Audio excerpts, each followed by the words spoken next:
Tonight, we bring you an in-depth look at the remarkable series of protests in Kenya that have been led by Generation Z. We explore how the demonstration began, the issues at their core, and the misconceptions surrounding them, and the current states of affairs. Let's dive in.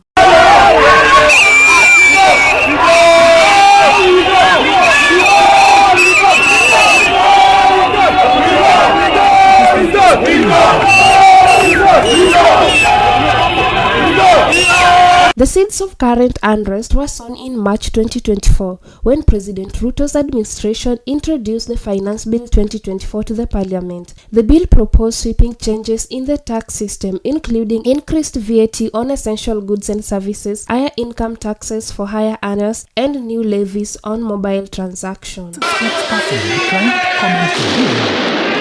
In June 2024, Kenya witnessed an unpredictable wave of protests led by new generation activists. The movement, driven prominently by young people, has captured the world's attention. But how did it begin?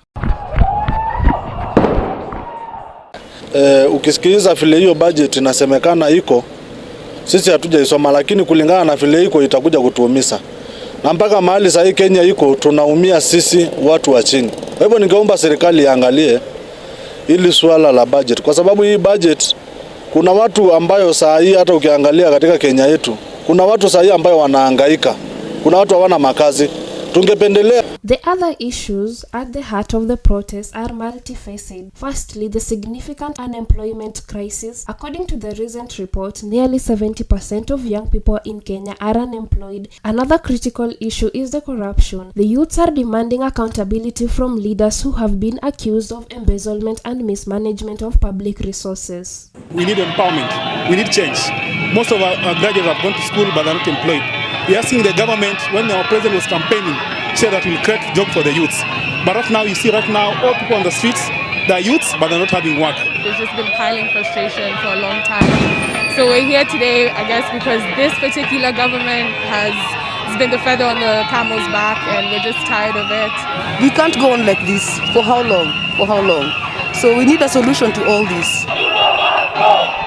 The misconception about the movement is that some critics have dismissed that the protest has been led by privileged urban youths who don't understand the reality of rural Kenya. But as we discovered, this view overlooks the broader issue of the systematic injustice that affect all Kenyans. Over the course of the protest, the movement has grown from series of localized demonstration into nationwide phenomenon. Sirika sana na tulimchagua William Ruto, hata nimewahi gongwa kofi mahali nikimchagua William Ruto, lakini mahali baba yetu wa taifa umetufikisha ise ni kubaya. Have used social media to mobilize, organize, and amplify their voices. We saw the power of digital platforms in action. The hashtags like Occupy Parliament, Occupy JKA, and hashtag Ruto must go. Basically trying to say we are also opposed to censorship of media. We are opposed to what the government dictates what it wants us to air, but we want to be allowed and given a free space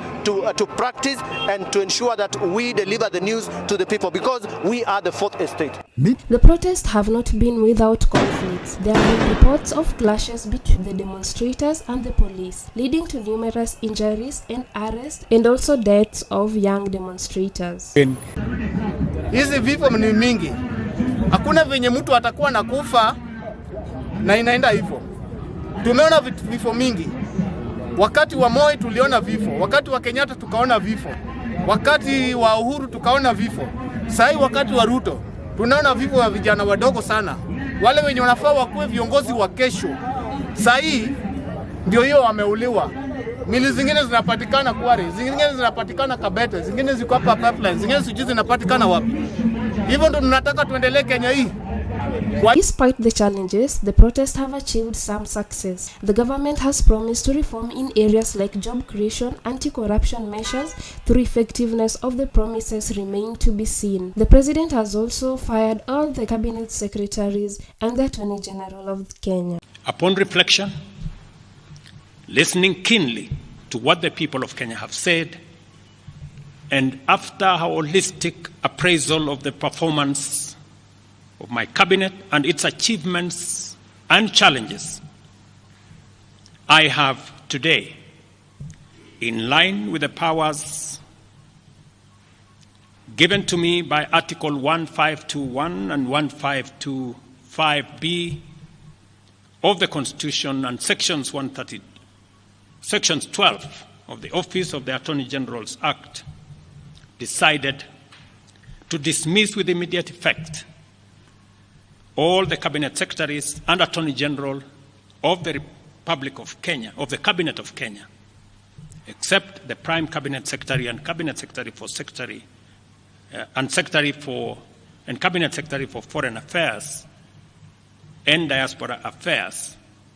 That's it for tonight's special feature on Gen Z protest in Kenya. We continue to follow this story and bring you updates as they unfold. Thank you for watching. Stay tuned for more news here on MMU TV. I'm Helen Doan.